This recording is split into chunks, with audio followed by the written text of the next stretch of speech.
So a lot of people in this room actually do not know you and are meeting you for the first time. And I would love for you to share who is Sheema, what wakes her up in the morning, where is she coming from, where is she going, and just anything you can share about you. Sure. So I was born in India, in Varanasi, and I left, my parents and we left and came to Montreal when I was 3. So I grew up in Montreal. Alhamdulillah, I'm fluent in French because of bilingual education and the beautiful city of Montreal. My brother and sister were born there. Grew up, first generation immigrant family. Montreal is and was very multicultural, so I had friends from all over the world. And you became friends with people from everywhere. My high school was public high school. I went to public high school. I went to Cégep. I don't know if you know Cégep in Quebec. Yeah, I went to Marinopolis and then McGill. I love science. Next to hockey, science is my favorite, and I studied chemistry at McGill. And then I was fortunate enough to go to Harvard for a master's in physics and a PhD in chemical physics. And then after I went down the street to MIT for a year. Then I came back to McGill, and then I got married. A totally different life after that. We had, I'm sure some of you know my kids, Zaidan, he's my son. Yeah. High school with him. Oh, okay, mashallah. I'm not supposed to mention I'm related to them, they say. I don't know if you know Sarah Zaidan, she's my daughter. Dahlia often comes here, but for some reason she didn't come tonight. No, she had something. So we have 3 kids. My husband is Palestinian. I married outside my culture, which was a big thing in my culture. But so my in-laws are Palestinian, and I've just many different cultures. But I will share the story. I was not, I grew up as a cultural Muslim. We celebrated Eid, the 2 Eids. I didn't grow up praying regularly. I didn't grow up fasting. I didn't drink. I didn't date. And I didn't eat pork. And that was my identity as a Muslim growing up, and it wasn't very important. But as you grow older, you ask yourself these deeper questions about who am I? What's important to me? Where am I going in this life? I think questions that all of us ask ourselves. And it was when I was in graduate school that these questions became even more pressing, because I still maintained, the don'ts. Don't drink, don't date, don't eat pork. But I want to know, so what do I do, and everyone around me, like I had friends, all kinds of friends, different cultures. I had friends who were gay, who were like bi, who were like straight, who were, the college campus life, right? And everyone treated me with respect, and I treated people with respect. But I wanted something deeper. Like I wanted, what did I believe in? And so I started to go once a week to the Jummah prayer at Harvard. That was the only time I would pray during the week. But with time, I found that 1 hour of the week to be the most powerful for me, little by little. I wasn't praying properly, but no one criticized me for it, which was very nice. I was the only female at the Friday prayers. There was no one else. And I really enjoyed that time, except for the fact that we didn't have an imam or a chaplain. The brothers, mashallah, they would take turns giving the khutbah, and they did the best they could. But on occasion, I would hear things which were so cultural and so contrary to women. I'll be frank, I come from Indo-Pakistani culture, and there are parts of my culture which are very misogynist, and it's something I had to confront.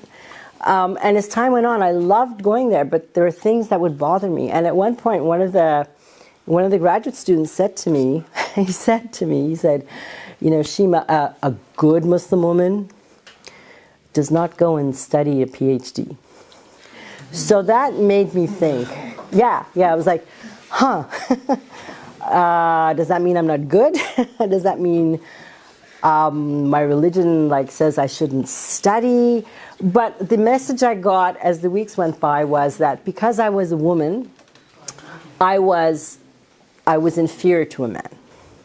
And that really bothered me because I said to myself, if my religion, Islam, teaches me that I'm inferior to someone else, not by virtue of anything else, just because of the way we were created, right? I don't want anything to do with this religion. I believe in God. I believe God is fair and just. And I will go find a religion which reflects this. So I didn't leave Islam, but I was so amazed by the charisma or the pull of the black church. I don't know if you've ever been in the States, but the black, it's just so alive. Oh my God. But, and then what I realized, if I want to know what Islam is about, I should read the Quran in English. Because one of the things that I've done in Indo-Pakistani culture, when you grow up, you read the Quran from cover to cover in Arabic phonetically. Every child has to do that. You do not understand a single word you read, but you have to do this. Okay? And then there's a big party for you. And I never understood it, but I did it, my brother did, my sister. And then I came to a point in my life, I said, look, if I can read about quantum physics and Einstein I should at least read and understand what the Quran says. So as I started reading in English and I started engaging with the message in the language that I understood, I found the truth. I found the truth. And it saved me. It really did. Because I was that close to leaving. But subhanAllah, Allah knows when you're looking. And I was saved.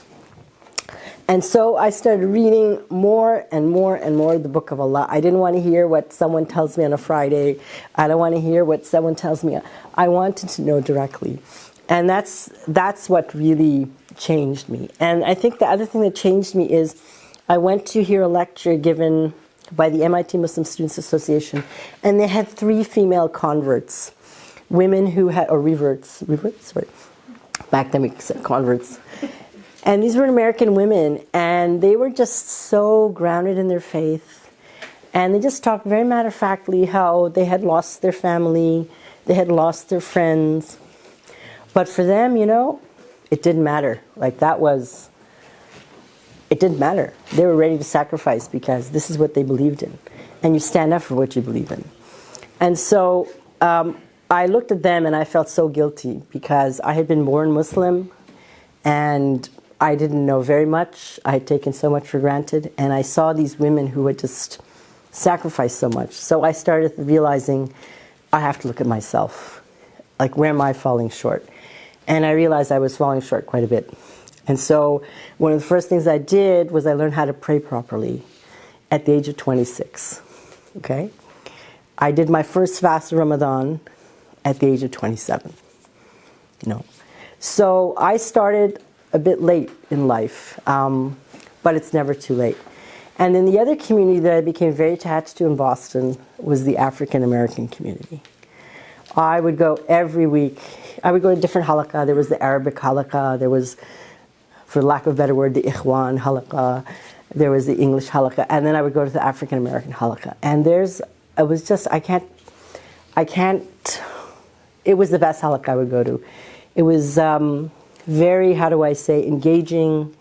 Every week, the imam would choose a topic.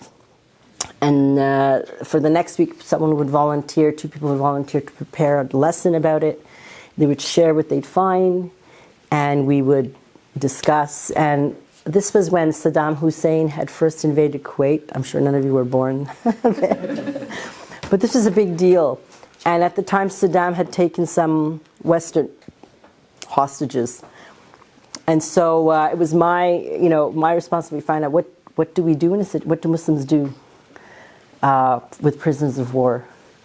So I read, at first battle, the Muslims had some hostages, or they had prisoners of war, not hostages. And Rasulullah, those who could, their families would offer a ransom and they would be released. But those who couldn't, they remained as a prisoner of war. So Rasulullah said, any one of these prisoners of war who can teach 10 children to read, I will give them their freedom. Imagine. Anyone who can teach 10 children to read, I will give them their freedom. To me, that was a revelation. So that was a very instrumental part of my life. I changed everything. I changed the way I dressed. I started wearing hijab. That was part of it. But I just changed my whole direction in life. So here I am today. Thank you for sharing. So I think a lot of us can relate to when you say how, I don't know for you, but at least for me as well, I wasn't really practicing in my teen and all of that, and everyone has to make like a conscious decision. Yeah. And it's interesting to see that the same decision that you had to make is something also personally I had to make. And a lot of times you believe that your problems are your own, and it's the first time anyone in the world is experiencing them. So I'm wondering if you could share have you noticed any problems that are just still alive in our community and you think to yourself, how long? Yeah, well, these are all individual journeys, right? So each of you is at an individual, it's a very personal, and it's your journey, and no one can take it away from you. It's yours and yours alone. And this is what makes it so beautiful. You may think that you are the only person with a problem. If anything, it was during those times that, your heart, like my heart, would be directed only to my Creator. There are times when you want that, what we call seclusion or alone time. And you know what happened? One of the things, I had a very nice sheikha from Kuwait. One of the things she told me, she said, when you're looking, Allah will bring you people. So before I had no knowledge, I didn't know anything about Islam. All of a sudden I'm going one halaqah this week, in Roxbury in Boston. Another time I'm going to the Arabic women's halaqah. Another one I'm going to the... And she told me, she said, Allah brings you these people. So you may think you're alone, but Allah is with you. And one of my African American teachers, she told me, she said, let me just remember carefully the words. You are a majority when you are one with Allah. You may not have other people, but when you are with Allah, you are the majority. It doesn't matter who else is with you. So when you remember that, and then you start to see through the world that whatever you need, whether it's material or spiritual or, resources or people, Allah will bring them to you.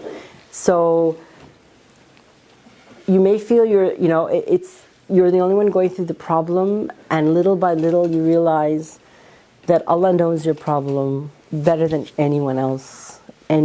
No, pour your heart out in prayer, cry, beg, and Allah will bring you the help that you need, whether it's through people, through... Thank you for sharing. Anyone has any question before I continue? I'll just continue then. I have a lot of questions.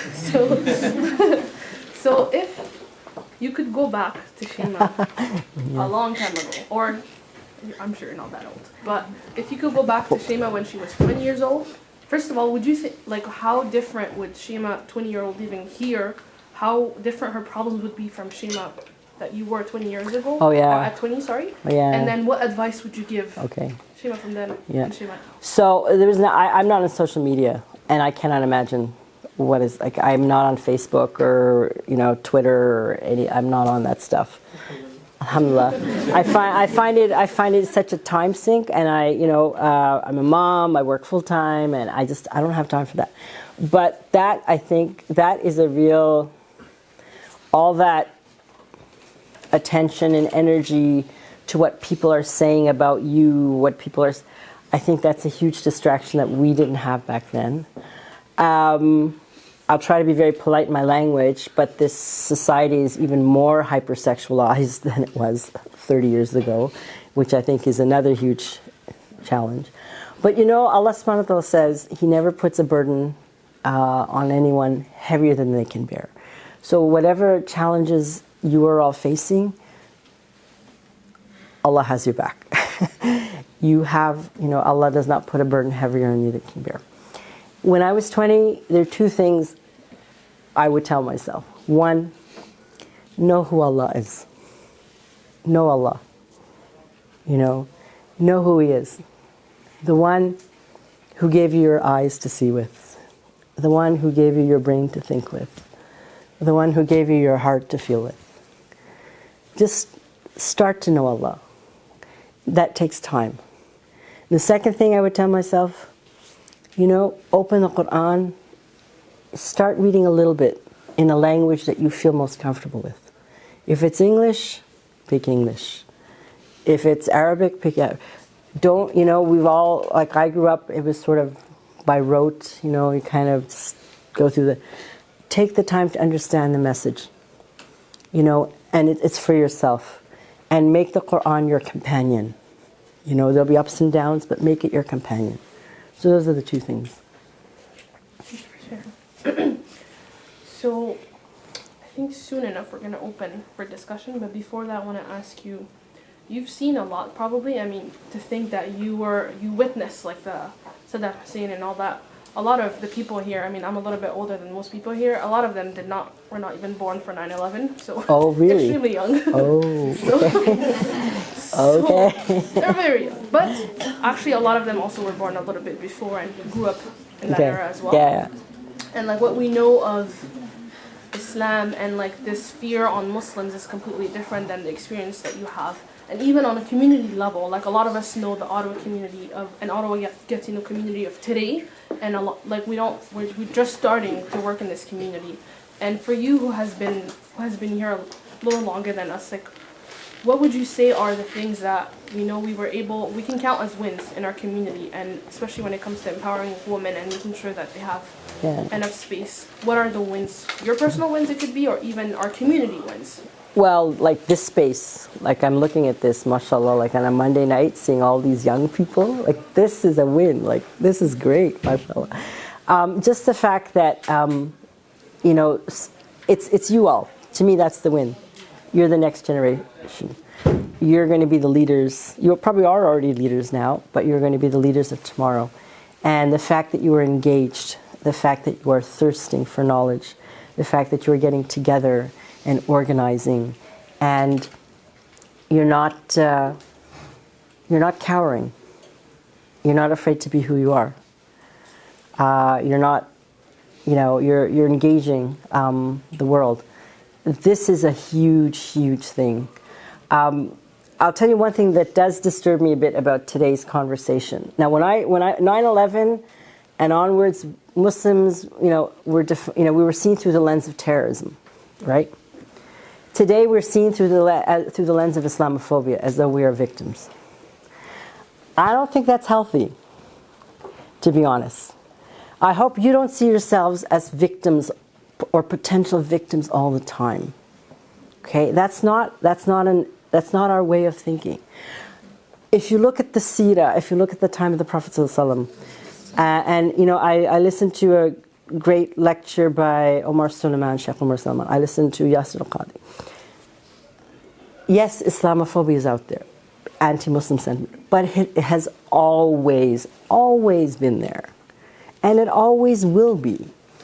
This is in the Quran. This is the test of Allah. Allah says, "Do you say you believe and you will not be tested? Verily, we tested those before you." So there will be people who will hate Islam, who who are disbelievers. You have them in the example of the Prophet ﷺ. Vicious people. And they're there every era, right? But you don't fear them. You fear Allah. Allah's greater. They're nothing. And Allah says, they will hurt you just a little bit. Just, like a prick. So don't fear them. And I look back and I did some crazy things. So I'm going to share with you a really crazy thing I did. I don't recommend any of you do this. But this is when I became, really like, I'm going to live my faith. And so it was Ramadan, and I was at MIT. It was Ramadan. We used to have the sisters get together. It was great, for iftar. And there was this one sister, mashallah, she'd come sometimes, she wouldn't. She was older, she had been divorced, and she was going through a rough time. And so she called me one day. She said, Sheema, let's get together, let's have iftar. Please come and stay at my place.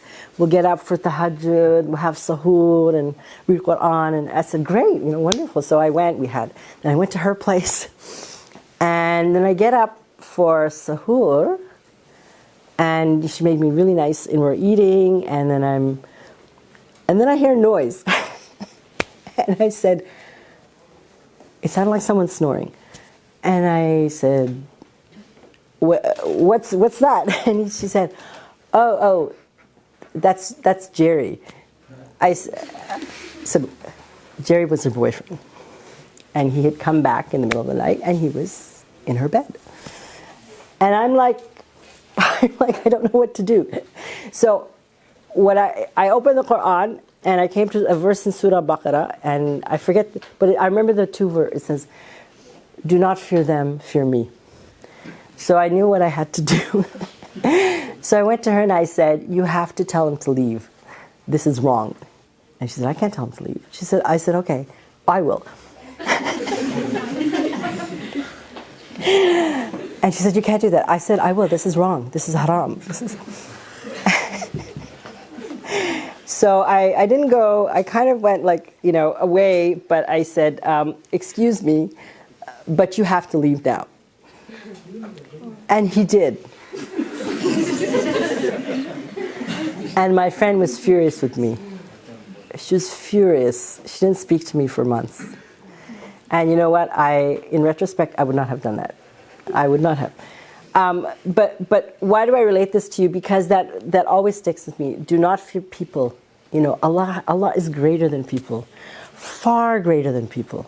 People, they're like you and me. We think of ourselves as like, what can I do? Well, those people can, So always it's natural to be fearful. Like even Musa alayhi salam, when he was going to face Fir'aun, he prayed to Allah, he was fearful. It's a very natural feeling. But just keep remembering Allah, especially in those moments where you feel fear. And let's not see ourselves as victims. I tried. What's the word for victim in Arabic? Does anyone know? Do you find that word in the Quran? Because I tried. I didn't find it. Please go back and read it. If I'm wrong, please let me know. But look for the word victim in the Quran. Okay? So, we fear Allah. We will be steadfast in our belief. We will not go beyond what Allah has prescribed. We will be steadfast. We will be truthful. We will be honest. Sometimes we'll fail, but we will not be afraid of people. We will not be afraid of people. We know our fate is in the hands of the compassionate and merciful. So. Makes me want to get up and kick someone out.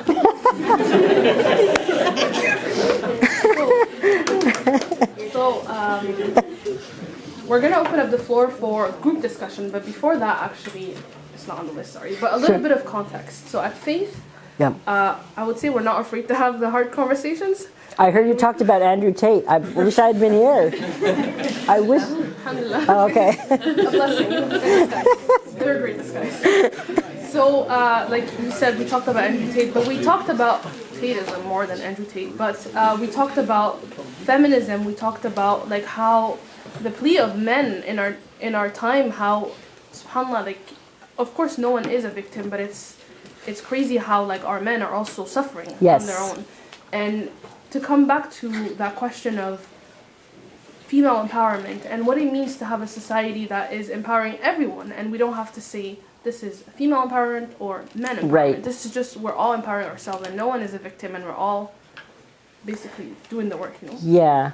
So I haven't been really following current culture, and it was only last week when I found out what trans meant. I'm sorry. I'm really behind the times.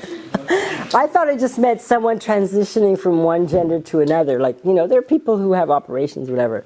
But no, my son explained to me, no, it's different. Like if you feel like you're not really, let's say you're a male, you're born male, but it's very fluid and everything. And I'm thinking, oh wow, like, whoa. We're also all trying to figure out. So again, I was listening to this really. How many of you listened to Omar Suleiman's like 3-hour podcast with Lex? Yeah. If you haven't listened to it, please do. And you don't have to listen to 3 hours at a time. Listen to it in little small chunks. It is superb. It is just fantastic. And one of the things I loved about that lecture is that in that lecture, he talks about masculinity. And he gives the example of Malik Shabazz or Malcolm X, Muhammad Ali, the Moroccan men's soccer team, and I think I forget them maybe. But the common thread for all of them was courage, love for family, honoring mothers, and he went on and on and on. And, it was just like, yeah.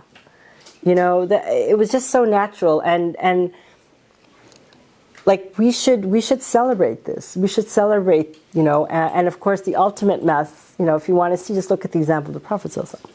So it's really fun. I'll share a story with you. So my husband's Palestinian, and a couple of years ago, his niece and nephew came from Dubai to study at University of Ottawa. And they're coming to they come to our place for dinner. And after dinner, we're putting the dishes away. My husband, I'm giving the dishes to my husband. He puts them in the dishwasher. And his niece, who's from Dubai, she's shocked. She says, Ammu, you're helping with the dishes. And he says, yeah. And she said, I never seen my father in Dubai help with the dishes. But that's what she's seen culturally, right?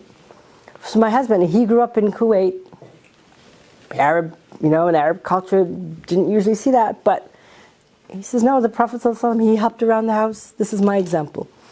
So I think we should celebrate the example of the Prophet ﷺ, and we should assert the masculinity. These are all very honorable values, honorable characteristics, and we shouldn't be afraid.